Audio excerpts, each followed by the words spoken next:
না না না, কুল্লুকুম রাইন ওয়া কুল্লুকুম মাসউলুন আন রাইয়াতিহি, নবীজির হাদিস।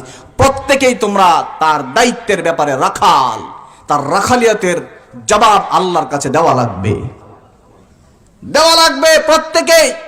আপনি মা মায়ের দায়িত্ব পালন করেছেন কিনা, বাবা বাবার দায়িত্ব পালন করেছেন কিনা, বড় ভাই বড় ভাইয়ের দায়িত্ব পালন করেছেন কিনা, ছোট ভাই ছোট ভাইয়ের দায়িত্ব পালন করেছেন কিনা, সন্তান সন্তানের দায়িত্ব পালন করেছেন কিনা, স্বামী স্বামীর দায়িত্ব পালন করেছেন কিনা, স্ত্রী স্ত্রীর দায়িত্ব পালন করেছেন কিনা, প্রত্যেকেরই জবাব দেওয়া লাগবে।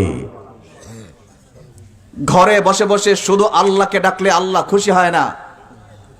আল্লাহর সৃষ্টি আপনার সাথে সম্পৃক্ত যারা, প্রত্যেকের হক আদায় করা লাগবে আল্লাহর খুশির উদ্দেশ্যে। প্রত্যেকের হক আদায় করা লাগবে আল্লাহর রাজামন্দি হাসিলের উদ্দেশ্যে। আমার নবীজির আদর্শ দেখেন না আপনি, মেয়ের সাথে আচরণ কেমন, মায়ের সাথে আচরণ কেমন। আমার নবীজি একজন ঘরে ঢুকলে নবীজি দাঁড়িয়ে যেতেন, আর কে দাঁড়াতেন? সরকারে দু আলম ইমামুল মুরসালিন দাঁড়িয়ে যেতেন, ইয়া রাসূলুল্লাহ, ইমামুল মুরসালিন দাঁড়িয়ে যেতেন। বেশক বেশক নবীজি দাঁড়িয়ে তাকে বসতে দিতেন নবীজির জায়গায়। ইয়া রাসূল, আরে আবু বকর এবং ওমর নবীজির সামনে একটু জোরে কথা বলেছিল, কথার প্রাসঙ্গিক ভাবে আমার আল্লাহ আয়াত পাঠাইছে, জিবরাইল যাও, লা তারফাউ আসওয়াতাকুম ফাওকা সাউতিন নবী।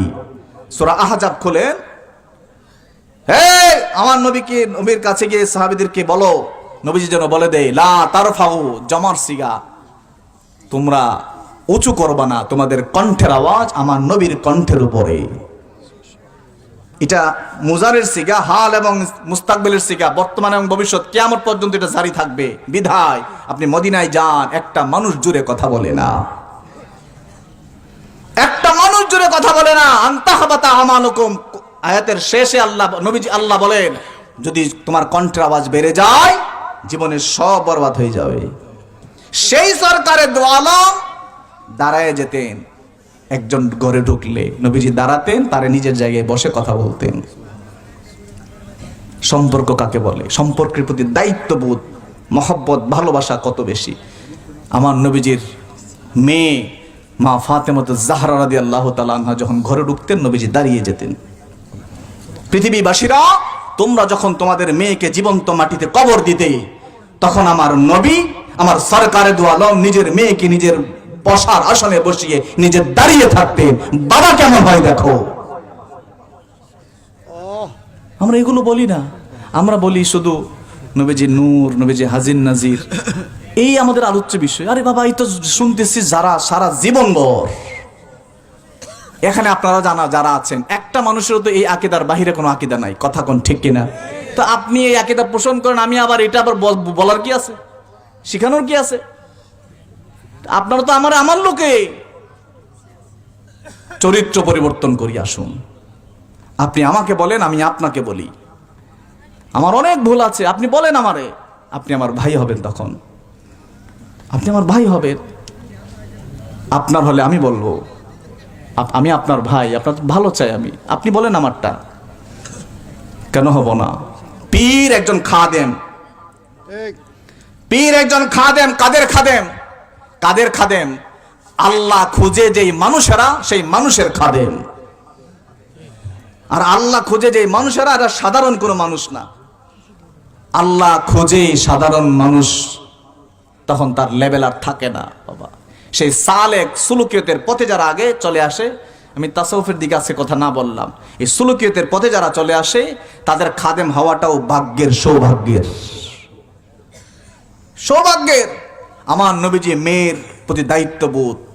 একদিন নবীজি কথা বলতেছেন, সাহাবায়ে কেরামরা সামনে, হঠাৎ এক বুড়ি আসলো, নবীজি উঠে গেলেন। দুইটা বর্ণনা, একটা মাথার পাগড়ি আর একটা চাদর। নবীজি মাথার পাগড়ি, মতান্তরে চাদরটা বিছিয়ে দিলেন, ওই বুড়ি বসলেন, নবীজি কানে কানে গিয়ে কথা বললেন, দুইজন, বুড়ি চলে গেল। বুড়ি মা চলে যাওয়ার পরে সাহাবায়ে কেরামরা অবাক, ইয়া রাসূলুল্লাহ, কোন, আমরা তো এই বুড়ি মাকে চিনি না, কোন সে মহিলা? আপনি নিজে দাঁড়িয়ে আপনার পাগড়ি দিলেন তারে বসার জন্য। সুবহানাল্লাহ।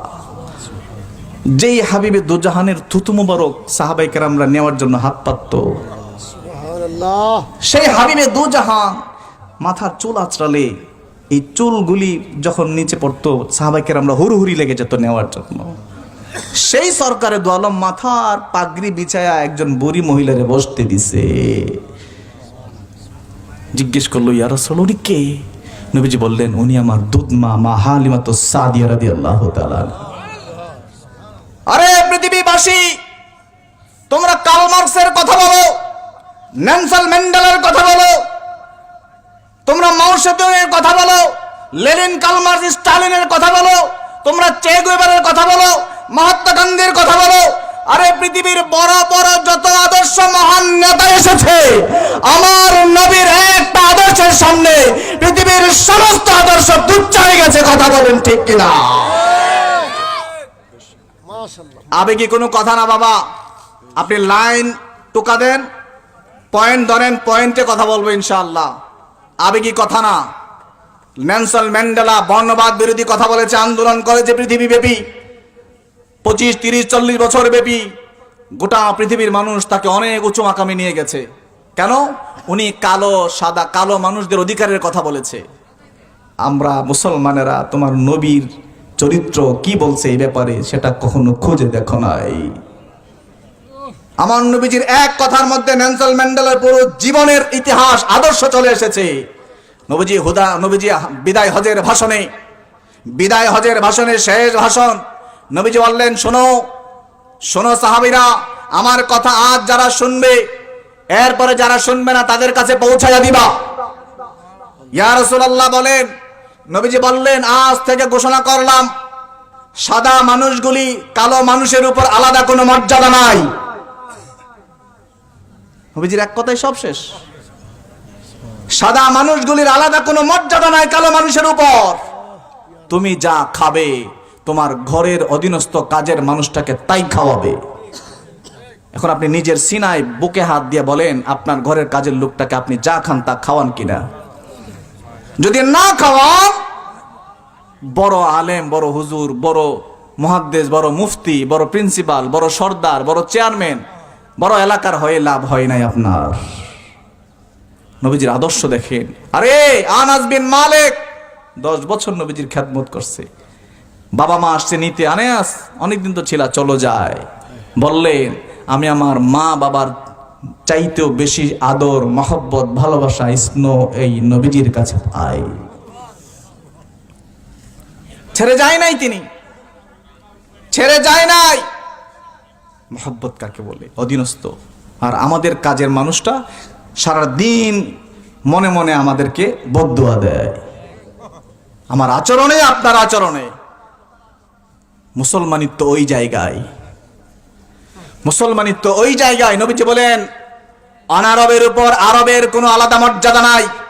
কথায় কথায় যারা সৌদি আরবের দোহাই দেন, সৌদি আরবের উদাহরণ দেন, বলে সৌদি আরব তো এটা, সৌদি আরব তো ওইটা।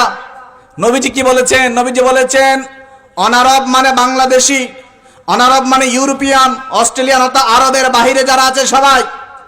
নবীজি বলেছেন, আরবের কোন মানুষের মর্যাদা এই অনারবের থেকে বেশি না।